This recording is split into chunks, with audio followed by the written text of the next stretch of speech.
afternoon, everybody, and welcome at our live stream at the World Port Hackathon 2017. My name is Dol van Duijmode, a Rotterdam-based journalist, and I have two guests this afternoon, Leon Schrijnen of RWS, Rijkswaterstaat, and Rob Scheepbouwer, Port of Rotterdam. Welcome, gentlemen. Thank you. You have produced a challenge together, I understand. How was that collaboration? How did it work out? Did you think of the challenge together as well? Yes, at first we had some interaction with Leon, the organizer of this event, and we searched together what the topics could be for this hackathon. And we came to autonomous shipping, and autonomous shipping is the middle name now of Schrijnen for his concept of smart shipping, and that's where we found each other. Yes, and I worked 5 years ago in the Rotterdam Harbour as a director of the traffic enterprise, the verkeersonderneming, and I met Rob a few times, a lot of times during my work, and also a lot of contacts with the Port Authority. And smart shipping and autonomous shipping isn't a subject that you can do by yourself. The only way to do is to do it together. And Rijkswaterstaat and the Ministry of Transport really enjoys working together with the Port Authority, and also we do it in this subject. But what is because you said in your presentation shortly who wants to be the Elon Musk of the autonomous shipping. How far away is it? In what time frame do I have to think when the first autonomous ship is drifting away? Oh, the answer is pretty easy for me. It started today. We are not in the eve of a technology jump, we are in the middle of a technology jump. And of course, it's not possible to have a cruise ship or a big container ship autonomous sailing into the Rotterdam Harbour. But we are taking steps. We're taking small steps and large steps in that development, and all those steps are very important. So, but the same as Elon Musk. The Tesla is not a self-driving car. It has an autopilot, and Elon Musk says, you should turn it off now and then because I'm not so sure of of the situation. Remember, yeah, turn it off now and then. That's well, it's a good lesson to not think it has to be done in a few years, but take small steps and then you will be there. And you said it's something you can't do on your own. You have to do it together. Yeah. Who are those together? Of which organizations or participants do you think of? Well, I started a year ago. I got assignment for organizing a huge day in what we can do in the Netherlands on smart shipping. And I started community building because we learned from shippers, we learned from port authorities, we learned from provincial authorities, from the national government, we learned from the research institutes, we learned from a technological advisory board that they couldn't find each other. And we said, well, let's organize a community meeting that people can meet with each other. And the first meeting was pretty small. It was a kind of a pre-meeting with 20 people. And the second meeting, we already had 80 people, just by speaking to each other. From, hey, you have to go there because something is really great what's happening. And the third happening was already more than 100 people. It was in Amsterdam.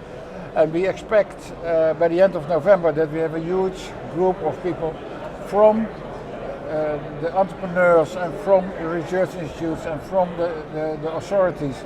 And we all need them together. And I'm sure we didn't find them all. Luckily, because then a few thousand people should come to Rotterdam. Well, then we'll manage, of course. But we are really making good steps in it, and we have a lot of people are very much interested in this subject. And why is Port of Rotterdam interested in it? I think there's a difference between the technique of autonomous shipping if you Google autonomous shipping, you get thousands of hits. There are a lot of companies and shipbuilders themselves who are thinking about and have their own alliances to build the autonomous ship. But the biggest challenge is Rotterdam ready for the first autonomous vessel to sail into Rotterdam? And I don't think we need to wait for the next vessel to arrive in an autonomous way, but to help those companies, to help those techniques and to make it happen in Rotterdam. For instance, nowadays on September 1st, every ship in the Port of Rotterdam communicates via VHF. It has a direct line to the shore. But what will happen if there's nobody aboard? How do we communicate with those vessels? And if we set the standards for the traditional ships, but also for the autonomous vessel who will arrive, in my opinion, then we could really make the difference to make the technique, let it evolve and make the jump toward the new phases of autonomous shipping.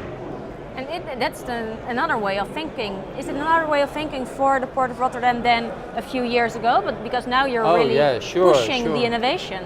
Yeah, sure, we are, because in a traditional way the Port of Rotterdam makes its money and they rent land and all kind of things.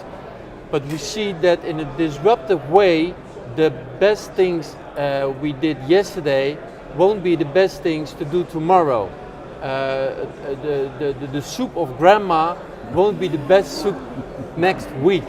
So in technique, we really have to drive and challenge and help, especially help the community to let them evolve. And where's the best place to do this than in this beautiful Port of Rotterdam? That's very nicely said. I think it fits the city also a lot, because the city is used to working together and it fits the Dutch. We're entrepreneurs and we work together, and especially in Rotterdam we roll up our sleeves. Okay, that's enough said. But how can we make the difference for the companies who want to evolve and have those immersive technologies they are just waiting to explore? And I think together with RWS we can make the loopholes for those techniques in autonomous shipping. And is it, what would, yes? Yeah, but I'd like to address one more thing. The Elderman was in the main conference and he said Rotterdam was the largest harbor in the world 20 years ago maybe, and now it's the largest harbor of Europe. But it's not about being the largest harbor, it's being the smartest harbor. Or being the most sustainable harbor. That's far more important than being the largest. Yeah, he addressed that, the smartest harbor. And I really support that. We can lay under a stone, but the smart ships, they will come. And then we are standing here, and if it's not accepted, those ships will go to other harbors. So then we really have a problem. So we better prepare ourselves, and that's what we are doing now. And we know, look at inland vessels, 50% of all inland vessels in the whole Europe sail under a Dutch flag. So we really have an important task. The same with smart shipping. The word shipping means not only sailing, but also the transport of goods.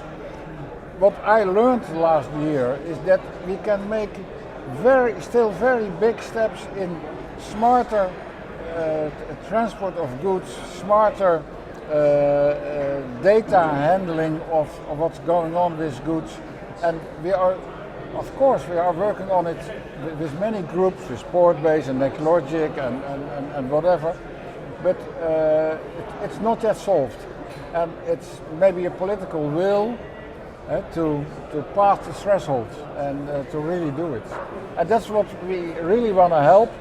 Both as Port Authority and as the Ministry of Transport. Do you have one tip for the hackers now challenging your challenge, solving it, trying to? That's a difficult question. Where should they look or not look? In my belief, intuition is very important. So what does the word autonomous shipping mean for the person itself? As Laurens stated, we want to become the smartest port, but I'm not a port, he's not a port, we're not a port. It's the customers who will make the port. So if they can imagine and feel like a customer and follow the intuition and the experience as a hacker, that's my tip. Follow that lead and transfer it to a technique that will help the authority to make the Port of Rotterdam the smartest. I think that's very nicely said. Would you like to contribute?